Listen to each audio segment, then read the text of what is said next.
Spoštovani gospe in gospodje, cenjeni predsednik vlade, gospod Janez Janša, cenjeni župan občine Ribnica, gospod Samo Pogorevc, cenjeni zbor, nastopajoči, vsi tukaj zbrani.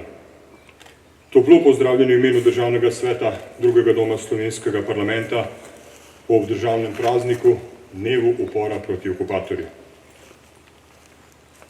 Danes smo se zbrali na Mali gori ob obeležju posvečenem tigrovcem, Danilu Zelenu, Antonu Majniku, Ferdu Kravanji, slovenskim upornikom z razlogom, ki so v imenu svobode, zlasti primorskega slovenskega naroda, tvegali mlada življenja kot prvi uporniki proti fašizmu in nacizmu v tedanji močno naelektreni Evropi.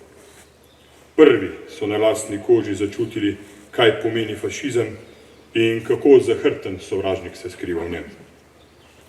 Njihova zgodovinska vloga je neprecenljiva, zato je prav, da letošnji dan upora proti okupatorju posvetimo njim. Tem, kot je bilo izpostavljeno že v uvodu, srčnim borcem za svobodo, ki so bili dolga leta oropani identitete.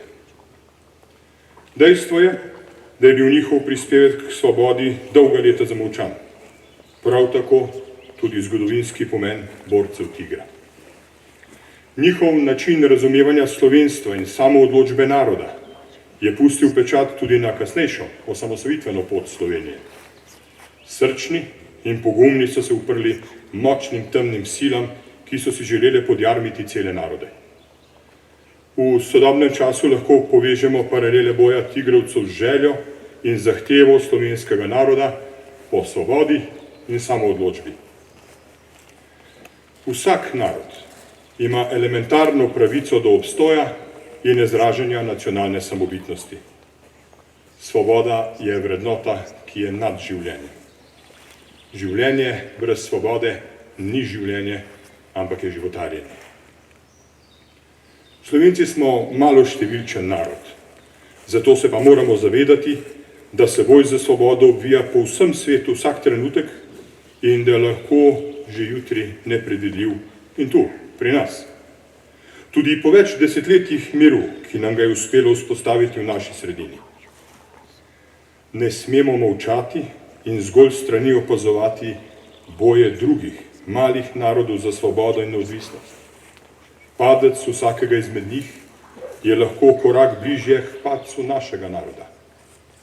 Če tudi ti narodi niso blizu naših mej, nam morajo biti v srcih, v naših mislih in naših dejanjih.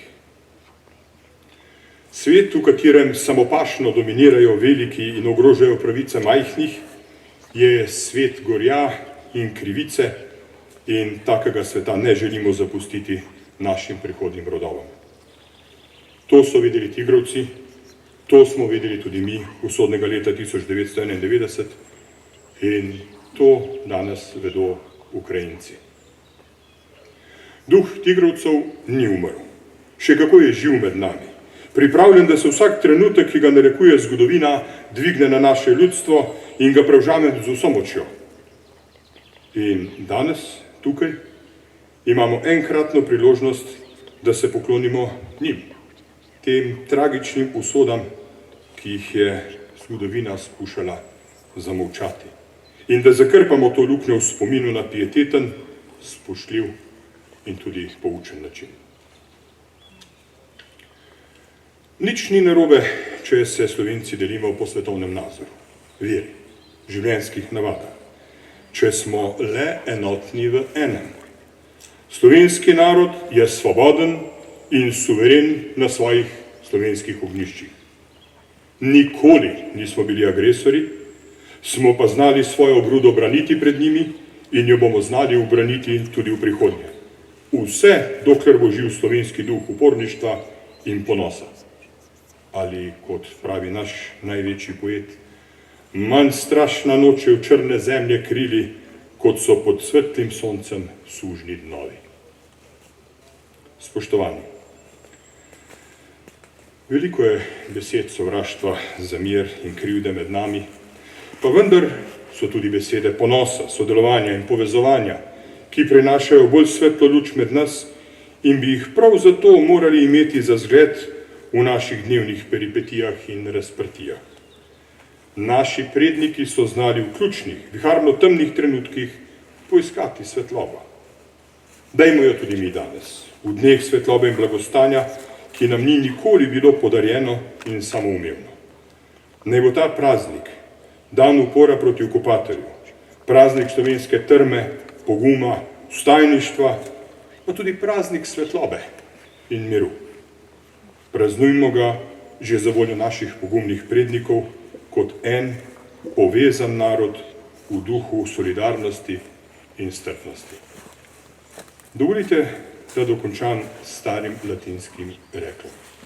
Dulce et decorum est pro patria mori. Sladko in častno je za domovino umreti. Ampak, spoštovani, grenko in nečastno za domovino je svoje padle junake prezreti. Naj večno živi spomin na vse, ki so padli v boju za svobodo slovenskega ljudstva in za našo domovino Slovenijo. Hvala.